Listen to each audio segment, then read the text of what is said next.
In northwest Thailand, close to the Burmese border, lies a refugee camp. It harbors an unusual tribe. Stretched necks and shackled limbs define these women as Padang. For centuries, the Padang women have carried the tribe's mark, the collar known as Wang. Each of them began the painful process as a girl when her bones were small and flexible. Even on the young, however, the coils chafe. To achieve the stretched neck look of her elders, she'll have to return every few years to have more coils added. The collar continues to hurt, but for Padang girls, pain is a requirement of belonging.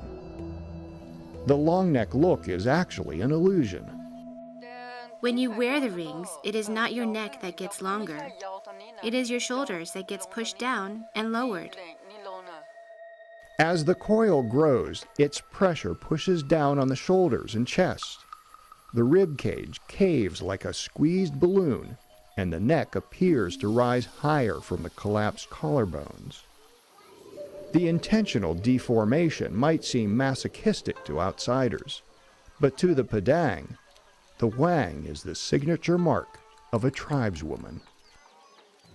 But the extreme practice that identified them as Padang also marked them for persecution in their homeland of Burma, now called Myanmar. In 1962, the military seized control of the country, promising modernization.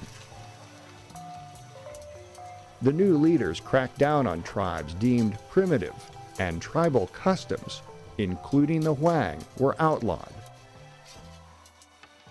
To maintain their identity and escape civil war, Manang and others fled to the neighboring country of Thailand. Although safe from war, the tribe is now caught between two countries and two worlds. Housed in refugee camps, the Padang have drawn crowds of Western tourists who travel to witness their ancient ways. Unexpectedly, what was once a persecuted mark of identity is now a profitable way to make a living. Today, Mabang will have the opportunity to find out how she'll look without her brass collar. After 10 years, it's time for the rings to be refitted.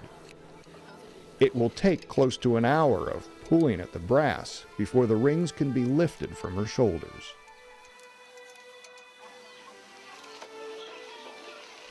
Mabang is astonished at how light she feels. She only speaks the Burmese dialect, so Maja helps her express her feelings. Well, we never get to see what the neck looks like, so we want to have a look and see how it turned out. For outsiders, it's incredible to imagine never seeing one's own neck. For Mabang, it's a transformative experience. She wants to dress up in regular clothes and let her hair down and see if she will look pretty. As excited as she was to try on a new identity, Mabang eagerly returns to her old one, even though it may be years, even decades, before she sees her neck again. She says this is our tradition, so it does not feel strange. For Mabang, the embrace of a coiled metal offers a passage back to who she is, not a restriction on who she might be. As refugees, the Padang have endured much to preserve their culture and their customs. Today, these rings of brass represent one tribe's commitment to a future that does not sacrifice its past.